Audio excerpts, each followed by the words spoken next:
In today's video, I'm going to teach you how to customize your Payhip store. If you want your store to look more professional and better match your brand, Payhip makes the process pretty simple. In this walkthrough, we're focusing on how to get into the store customization area so you can start editing the look and feel of your storefront.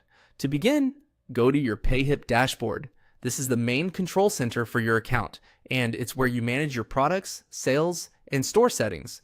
Once you're logged in, take a moment to make sure you're on the dashboard page before moving forward. Starting here helps ensure you're accessing the correct area for store customization. From the dashboard, click on Store. This section is where Payhip keeps the settings and tools related to your public storefront.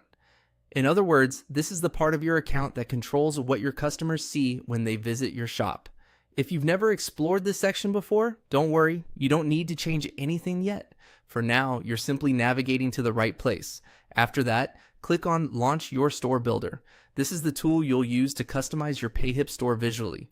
Once you open it, you'll be able to start adjusting the appearance of your storefront, which may include things like layout, branding, colors, and other design elements depending on your setup.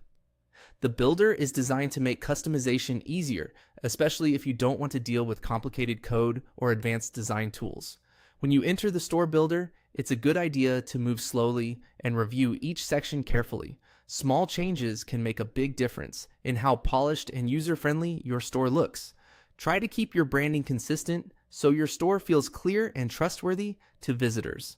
If you already have brand colors, fonts, or a general style, this is the place where you can begin applying that identity. Also, before making major design decisions, think about your customer experience. A clean and easy to navigate store usually performs better than one that feels cluttered or confusing.